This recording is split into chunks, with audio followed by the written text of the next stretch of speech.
A house on the outskirts of Dayton greeted the police with silence. In the living room, furniture was overturned, and traces of urine and semen were found on a flower pot. The body of a 6-foot-tall athletic woman lay on the carpet. Nearby, a knife, blood, and her husband sitting in the corner, as if everything had already ended before their arrival. This family's story began 3 years ago in Dayton, Ohio. A man named Jonathan Clark worked at an appliance repair shop. Of average height, thin and unremarkable in appearance, he lived the ordinary life of a single 32-year-old. Neighbors described him as withdrawn, but not problematic. In the evenings, he typically returned home from work, ordered takeout, and rarely participated in social events. The woman he met was Amanda Reeves. She was the complete opposite of Jonathan. Tall and athletic, almost 2 meters tall, with a striking appearance, she led an active lifestyle. She worked as a fitness trainer and competed in track and field.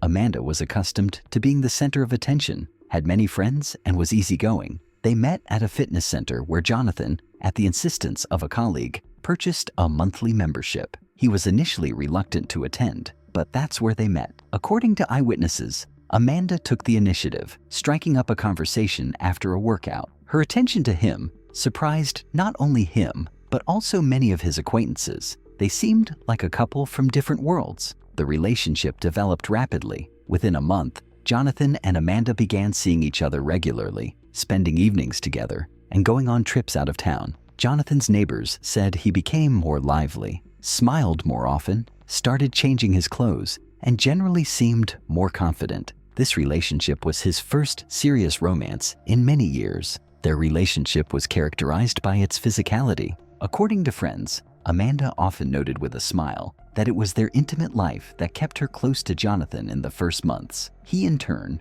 tried to match her temperament. This brought them closer and compensated for the differences in their personalities and lifestyles. 6 months later, Amanda moved in with Jonathan. Neighbors noted that from the very first day, she took the initiative in decorating the home. She redid the decor and insisted on new furniture and appliances. Jonathan didn't object. He seemed pleased with the arrangements. At the same time, the first signs of tension began to appear. Amanda was more outgoing, spending a lot of time with her friends, and often traveling for training and competitions. Jonathan, meanwhile, stayed home, continued working at the service center, and was rarely involved in her social life. In family photos from that time, they still looked like a happy couple. According to friends, Amanda was proud of their relationship, though she often jokingly mentioned the difference in their height and strength. No one took these jokes seriously at the time, but it was during this period, as it would later turn out, that the first cracks in their union began to appear. By the end of their first year together, their sexual relationship remained intense,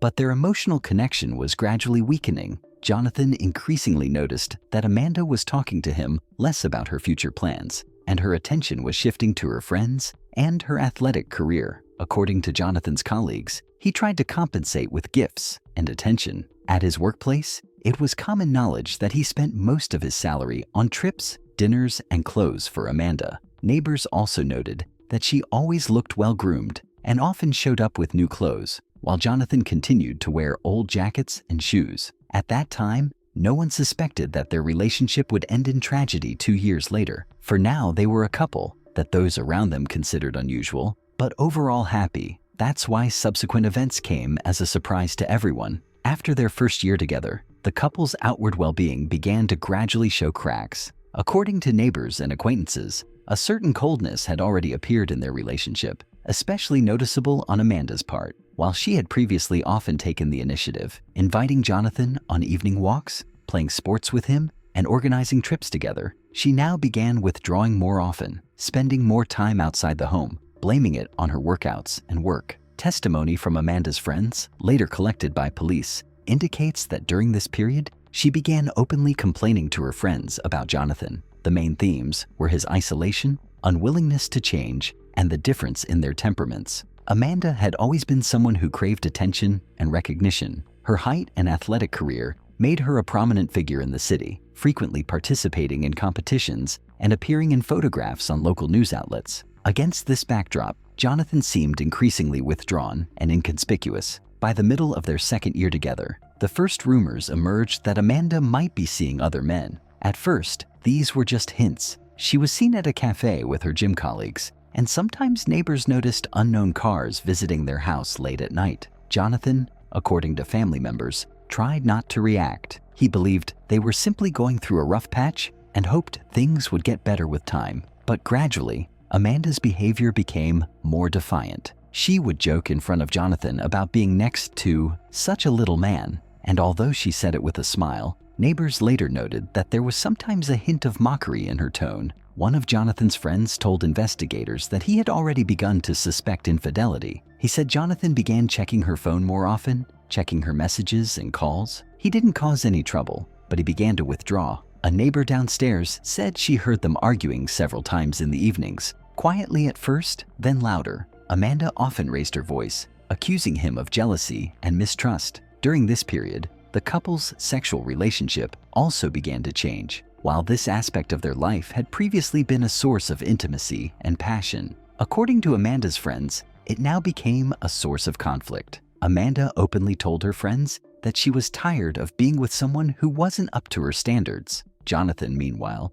tried to maintain the same passion, giving gifts and offering trips, but it no longer had the same effect. A co-worker of Jonathan's told police that 6 months before the tragedy, he had come to work several times tired and irritable, complaining of insomnia. In private conversations, he admitted feeling humiliated and suspected Amanda of having affairs with other men. At the same time, he said he loved her and couldn't imagine life without her. The evening became particularly tense, later described by investigators as the point of no return. According to neighbors, Amanda returned home late, wearing evening makeup and new clothes bought without Jonathan's knowledge. A loud argument erupted between them. Neighbors heard shouting, including accusations of infidelity and humiliation. After that, Jonathan's behavior changed. He began stalking Amanda, first openly, then covertly. According to witnesses, he drove up to her gym several times and waited for her at the exit. One day, he came to the cafe where she was with colleagues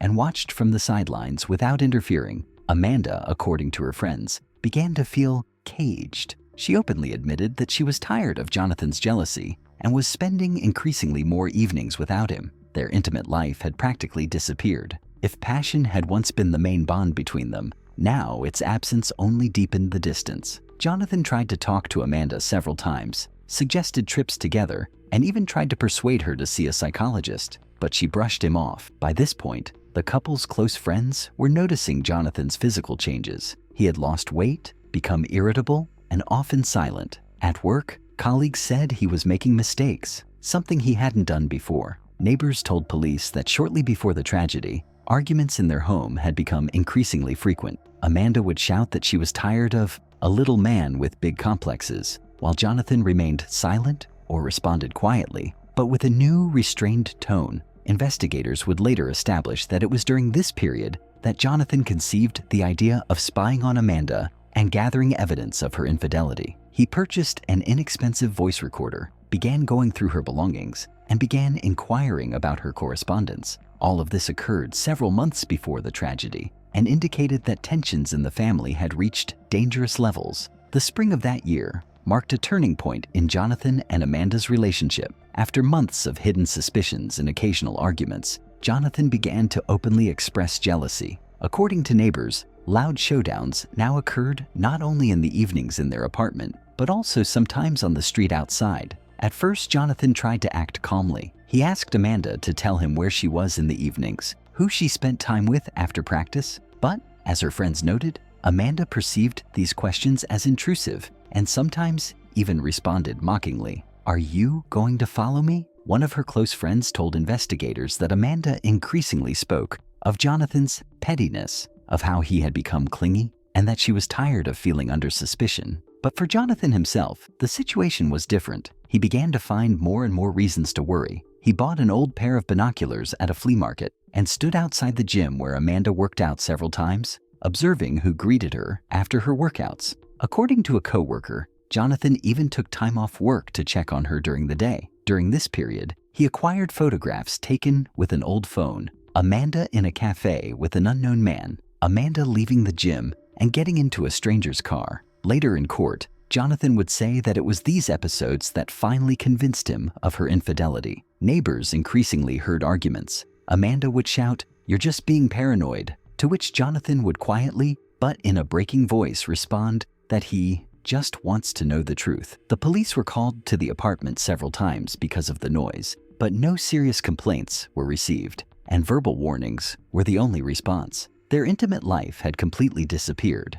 According to Amanda's colleagues, she openly joked that she'd been living like a roommate for a month now, and that her partner had become a stranger in his own apartment. These conversations reached Jonathan through mutual friends, which only increased his irritation. By late spring, he began acting increasingly nervous. At work, colleagues noted that he had become absent-minded and had several outbursts over trivial matters. According to one of them, Jonathan once said, "I need to know the truth. I can't do this anymore." In early June, an incident occurred that investigators would later identify as the starting point of the tragedy. Amanda went away for the weekend, supposedly to a sports seminar. Jonathan checked her bag before leaving and found new, non-sports-related clothes. He took the bus and went to pick her up. Witnesses from a nearby town told police they saw Jonathan sitting at a bar near the hotel where Amanda was staying, watching the entrance. That evening, he saw her return to the hotel with a man. The next day, according to eyewitnesses, Jonathan left for home silently without a fuss. But it was after that weekend that neighbors noticed he had changed. Quiet, withdrawn, but with a certain hidden determination. In the following weeks, the arguments became more frequent. Amanda accused him of spying on her, and he accused her of cheating on him. They almost ceased communicating calmly. According to neighbors, screams could sometimes be heard late into the night. By the end of the month, Jonathan had stopped asking questions and trying to persuade. He simply observed, remained silent, and gathered his suspicions, which gradually grew into certainty. It was during this period, investigators believe, that he may have hatched a plan, though no one suspected it at the time. July of that year was their last month together. By this time, their relationship had completely collapsed. Neighbors told police they had heard screaming almost every evening for the past 2 weeks. Sometimes Amanda would leave the house and return in the early morning, slamming the door. During these hours, Jonathan would either sit in the kitchen in the dark or go out onto the balcony, where, according to a neighbor next door, he would sit for hours without turning on the light. On July 11th, the argument began earlier in the day. Amanda returned from practice later than usual. She was wearing new clothes and had several unread messages on her phone. Jonathan tried to ask where she had been. According to neighbors who heard their voices through the walls, Amanda loudly replied that she was tired of being interrogated and living with a jealous little guy. That same evening, she announced she was going to a friend's place and wouldn't return until the next day. Jonathan didn't object. He simply silently cleared the dinner plates from the table, which, according to the neighbors, was unusual. Usually, arguments ended with either loud shouts or slamming doors. This time, everything was quiet. He hadn't slept that night. Investigators determined this based on testimony from a neighbor downstairs. Around 3 in the morning, she heard footsteps in the apartment and running water in the kitchen. Jonathan was apparently waiting for Amanda to return. She showed up around 10 that morning. Neighbors saw her get out of a taxi and enter the building. She was carrying a small suitcase.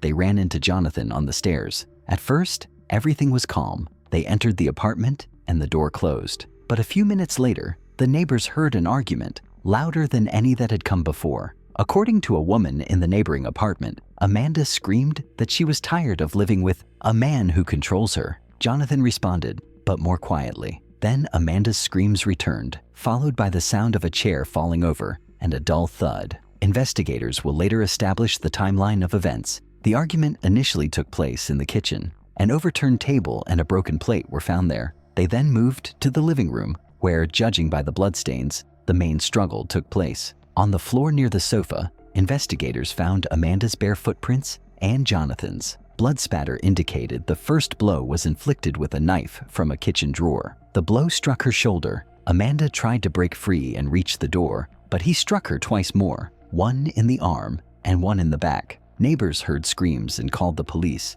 but by the time the patrol arrived, it was too late. They found Amanda unconscious in the living room. Jonathan was sitting against the wall, his hands bloodied, making no attempt to escape. When questioned by the officers, he only replied, "I didn't mean to. She brought it on herself." Forensic experts found 5 stab wounds on Amanda's body. Forensic experts would later determine that the fatal blow was to the heart. A voice recorder was found at the scene, the very one Jonathan used for surveillance. The last recording was made an hour before the tragedy. Voices can be heard. Amanda screaming, accusing Jonathan of jealousy. He responds quietly but with a choked voice, asking at least to tell the truth. Then comes the sound of a struggle and screams. Jonathan didn't resist being arrested. He calmly allowed himself to be handcuffed and only asked if he could borrow a jacket, even though it was summer outside. Later, the police report would state that during a search of the apartment, they found his notebook with notes, dates, names, suspicions, and references to Amanda's nighttime trips.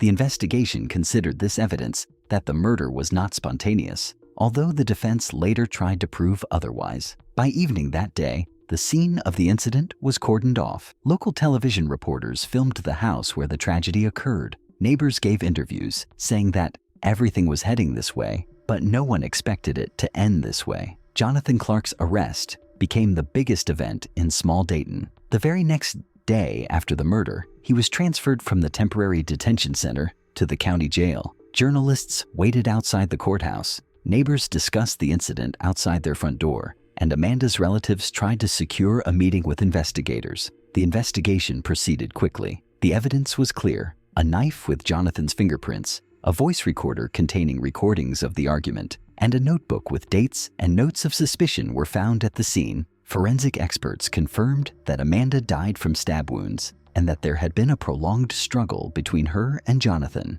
The first court hearing took place 2 weeks later. The courtroom was packed. Local residents wanted to see the man they had recently considered quiet and calm. Jonathan sat with his head bowed, answering in monosyllables. The defense attorney insisted the murder had been committed in a state of passion after prolonged humiliation and betrayal. The prosecutor, however, claimed that Jonathan had prepared for the crime in advance. A voice recorder, notes in a notebook, surveillance of Amanda. All of this indicated a systematic escalation of the conflict. Amanda's neighbors and friends testified about her fear in recent weeks. According to a friend, the day before the tragedy, Amanda said she could no longer live with a man who was emotionally suffocating her. The trial lasted 3 months. The prosecution sought a life sentence, while the defense sought a reclassification of the charge to manslaughter without premeditation. The verdict was announced in October. Jonathan Clark was found guilty of second-degree murder and sentenced to 28 years in prison with no parole for the first 20 years. After the trial, Jonathan's mother declined to be interviewed, and Amanda's relatives released a short statement saying that justice has been served, but life can no longer be brought back. The house where the tragedy occurred stood empty for a long time. Neighbors said no one wanted to rent an apartment there. Journalists returned to the story for another year, calling it a case of jealousy and bloodshed.